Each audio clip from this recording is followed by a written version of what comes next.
비대면 성경 공부 5번째, 기도 돕는 성령이라고 하는 주제에 대해서 함께 공부하도록 하겠습니다.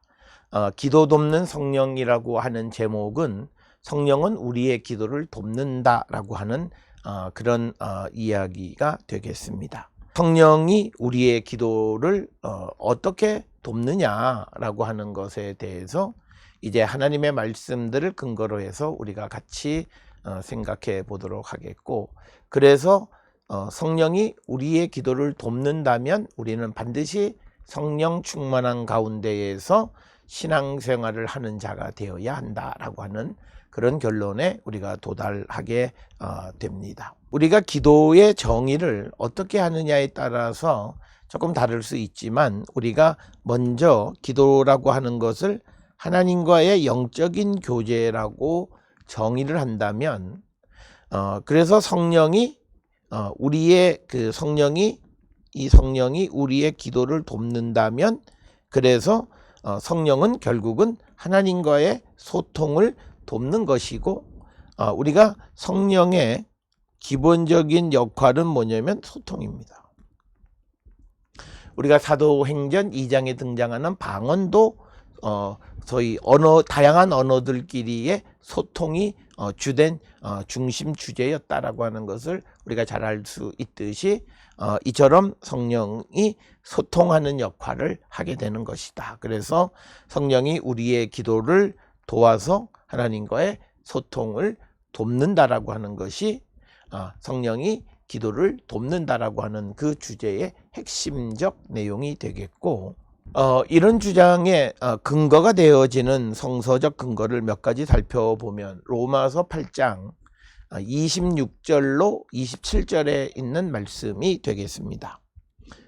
로마서 8장 26절에 보게 되면 그 8장 26절의 중간쯤에 오직 성령이 말할 수 없는 탄식으로 우리를 위하여 친히 간구하시느니라. 여기에서 우리가 이 부분, 즉 말할 수 없는 탄식으로라고 하는 부분을 제외하고 성령이 우리를 위하여 간구하신다라고 하는 거죠. 그래서 성령은 우리를 위해 하심. 그래서 하나님 앞에 구하는 일을 함으로 우리를 도와준다라고 하는 것이 로마서 8장 26절의 의미가 되겠고, 두 번째 8장 27절에도 성령이 하나님의 뜻대로 성도를 위하여 간구하심이니라.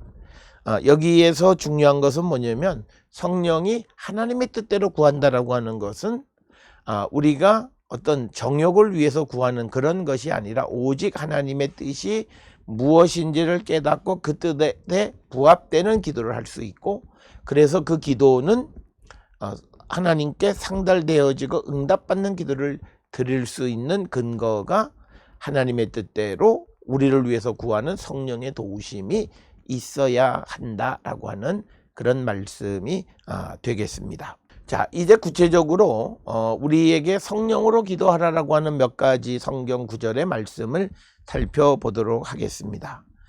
성령으로 기도하라, 성령 안에서 기도하라라고 하는 두 가지로 묘사가 되어 있는데, 가장 대표적인 것이 우리가 잘 아는 에베소서 6장 18절에 기록이 되어 있는 말씀이 되겠고, 이 말씀은 우리에게 성령 안에서 기도하라 이렇게 되어 있습니다.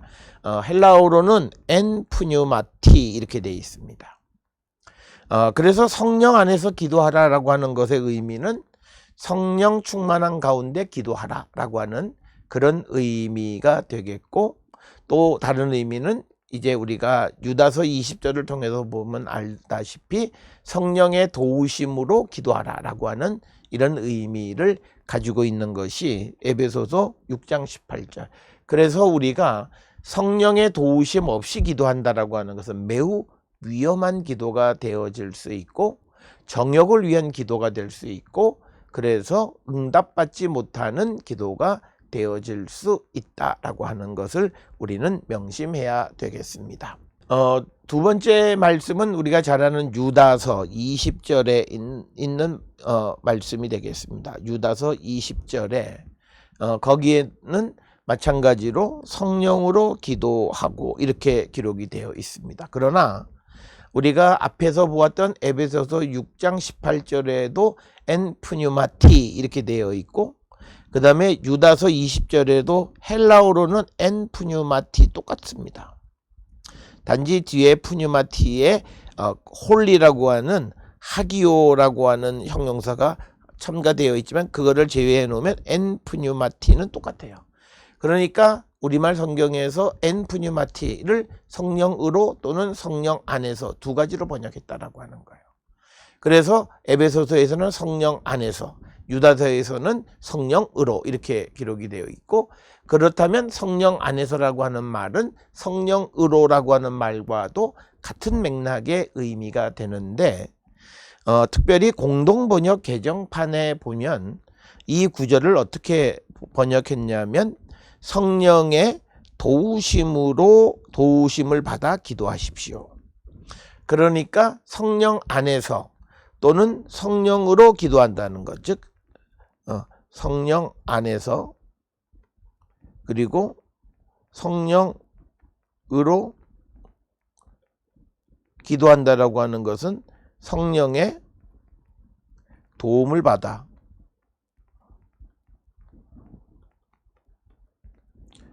기도한다라고 하는 거죠. 그렇기 때문에 우리는 이 성경 구절들을 통해서 보면 반드시 성령 충만한 가운데에서 기도 생활을 하는 자들이 되어야 한다라고 하는 것입니다. 그 다음에 앞에서 우리가 보았던 말씀이긴 합니다만 또 하나의 말씀은 로마서 8장 26절의 말씀이 되겠습니다. 로마서 8장 26절의 말씀에는 어떻게 됐냐면 우리가 봤듯이 성령이 말할 수 없는 탄식으로 우리를 위하여 친히 간구하시느니라. 그래서 여기서 나타나는 것은 뭐냐면 성령은 우리를 위해 기도하신다라고 하는 거예요. 성령이 우리를 대신해서 기도해 주신다라고 하는 거예요.